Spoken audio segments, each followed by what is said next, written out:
Hello और स्वागत है। कभी सोचा है कि वर्ल्ड मैप पर इंडिया इतना स्पेशल क्यों है? आज हम लोग इसी सवाल का जवाब ढूंढने निकले हैं। हम इंडिया की ज्योग्राफिकल लोकेशन, इसके मैसिव साइज और उन सभी यूनिक फीचर्स को समझेंगे जो इसे एक पूरा का पूरा सबकॉन्टिनेंट बनाते हैं। तो आज का हमारा सफर कुछ ऐसा रहेगा। पहले हम देखेंगे कि दुनिया में इंडिया कहाँ स्टैंड करता है, फिर इसके साइज और विस्तार को जानेंगे, और हाँ, समय का खेल, कैसे पूरे देश में टाइम एक जैसा रहता है। इसके बाद हम इसकी यूनिक फिजिकल आइडेंटिटी और इसके पड़ोसियों से मिलेंगे, और एंड में एक क्विक समरी और एक मजेदार सा सवाल। चलिए शुरुआत करते हैं सबसे बड़े पिक्चर से। आखिर वर्ल्ड मैप पर इंडिया की पोजीशन इतनी इंपॉर्टेंट क्यों मानी जाती है? देखिए, इंडिया एशिया के बिल्कुल सेंटर में, मतलब साउथ सेंट्रल पार्ट में लोकेटेड है। ये कोई मामूली बात नहीं है। इंडियन ओशन के बिल्कुल सर पर होने की वजह से ये ईस्ट और वेस्ट के बीच एक नेचुरल ब्रिज की तरह काम करता है। सदियों से यही वो जगह है जहां से ट्रेड और कल्चर का आना जाना लगा रहा है। ठीक है, अब जब हमने ग्लोबल पिक्चर देख लिया है, तो चलिए थोड़ा जूम इन करते हैं और इंडिया के एक्चुअल साइज और इसकी हदों को थोड़ा करीब से देखते हैं। ये मैप इंडिया की विशालता को कितने खूबसूरत तरीके से दिखाता है ना? जरा इमेजिन कीजिए, नॉर्थ में बर्फ से ढके पहाड़ों से लेकर साउथ के सुंदर समुद्री तटों तक, और वेस्ट के रेगिस्तान से लेकर ईस्ट के घने जंगलों तक, कितनी ज्यादा डाइवर्सिटी है। 3214 किलोमीटर। सोच सकते हैं, ये है इंडिया की लंबाई, नॉर्थ से लेकर साउथ तक। ये डिस्टेंस समझ लीजिए दिल्ली से लंदन की फ्लाइट का लगभग आधा है।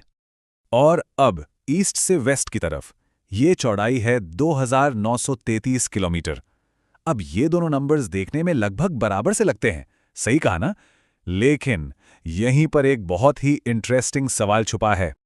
तो सवाल ये है कि अगर इंडिया का लैटिट्यूडनल और लॉन्जिट्यूडनल फैलाव, यानी अक्षांशीय और देशांतरीय फैलाव, दोनों लगभग 30 डिग्री हैं, तो आखिर किलोमीटर्स में नॉर्थ साउथ की दूरी ईस्ट वेस्ट से ज्यादा क्यों है?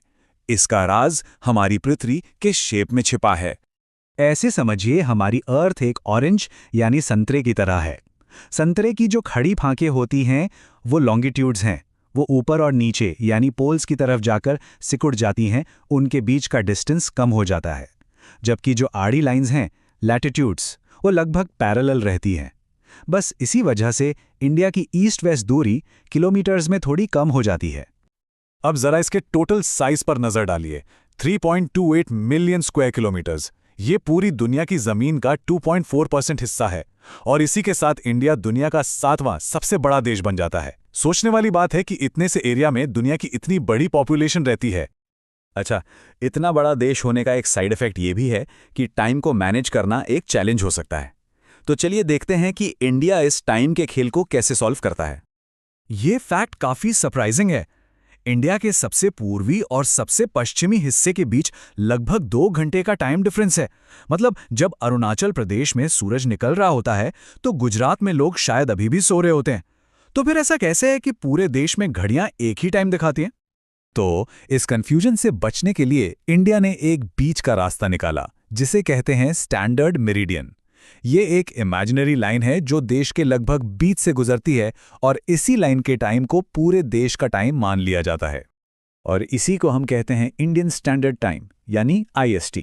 तो जो 82.5 डिग्री ईस्ट लॉन्गिट्यूड पर टाइम हो रहा होता है, वही पूरे इंडिया की ऑफिशियल घड़ी का टाइम होता है।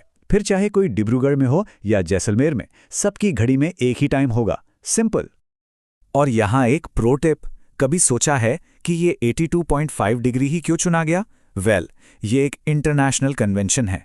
इसके हिसाब से टाइम जोन्स को ग्रीनविच मीन टाइम यानी GMT से 30 मिनट के इंटरवल पर रखा जाता है, और 82.5 डिग्री 7.5 डिग्री का मल्टीपल है। बस इसी वजह से हमारा टाइम GMT से ठीक 5.5 घंटे आगे है। अब देखिए, इंडिया सिर्फ मैप पर बनी हुई लाइंस का एक टुकड़ा नहीं है। इसकी अपनी एक बहुत ही अलग फिजिकल आइडेंटिटी है जो इसे बाकी एशिया से बिल्कुल अलग करती है। और इसी पहचान को इंडियन सबकॉन्टिनेंट यानी भारतीय उपमहाद्वीप कहते हैं। यह सिर्फ एक ज्योग्राफिकल टर्म नहीं है, बल्कि एक कॉमन कल्चर और हिस्ट्री का सिंबल है, जिसमें इंडिया के साथ साथ पाकिस्तान, नेपाल, भूटान और बांग्लादेश जैसे देश भी आते हैं। तो ऐसी क्या चीज़ है जो इस सबकॉन्टिनेंट को इतना यूनिक बनाती है? जवाब है इसकी नेचुरल बाउंड्रीज। सोच के देखिए, नॉर्थ में हिमालय, जिसे पार करना नामुमकिन सा है, वेस्ट में हिंदुकुश और सुलेमान रेंजेस, और साउथ में विशाल इंडियन ओशन। इन्हीं बैरियर्स ने हजारों सालों तक इसे बाकी दुनिया से एक तरह से काट कर रखा, जिससे यह एक अलग ही सिविलाइजेशन डेवलप हुई। ठीक है, अब जब हमने इंडिया की इंटरनल आइडेंटिटी को समझ लिया है, तो चलिए अब इसके आस पड़ोस में झांकते हैं और देखते हैं कि इसके पड़ोसी कौन कौन हैं। इस मैप पर इंडिया के सारे पड़ोसी देश साफ दिख रहे हैं। क्या उन सभी देशों के नाम बता सकते हैं जिनके साथ इंडिया अपनी लैंड बाउंड्री शेयर करता है? तो इंडिया के पड़ोसी दो तरह के हैं। एक हैं लैंड नेबर्स, जो जमीन से जुड़े हैं, जैसे पाकिस्तान, चाइना, नेपाल, भूटान, बांग्लादेश और म्यांमार। और दूसरे हैं हमारे आइलैंड नेबर्स, जो समुद्र में हैं, साउथ में श्रीलंका और मालदीव्स। एक इंटरेस्टिंग बात यह है कि श्रीलंका इंडिया से पाल्क स्ट्रेट नाम के पानी के एक पतले से रास्ते से अलग होता है। चलिए, तो अब वक्त हो गया है अब तक जो भी हमने सीखा है उसे फटाफट समराइज करने का और फिर एक सवाल के साथ इस डिस्कशन को आगे बढ़ाने का। तो हमने क्या सीखा? हमने देखा कि इंडिया की स्ट्रैटेजिक लोकेशन, इसका विशाल साइज, सिंगल टाइम जोन का कॉन्सेप्ट और एक सब कॉन्टिनेंट के रूप में इसकी अनोखी पहचान, ये सब मिलकर इंडिया के ज्योग्राफी की एक कंप्लीट पिक्चर बनाते हैं। और अब ये सवाल जो हमारी आज की पूरी बातचीत का निचोड़ है। अरुणाचल प्रदेश में सूरज गुजरात से 2 घंटे पहले निकलता है, लेकिन फिर भी हमारी घड़ियों में टाइम एक ही होता है। ऐसा कैसे होता है? इसका जवाब इंडियन स्टैंडर्ड टाइम के कॉन्सेप्ट में छुपा है। जरा सोचिए, अगर हमारा एक स्टैंडर्ड टाइम ना होता तो देश में कितना कंफ्यूजन होता।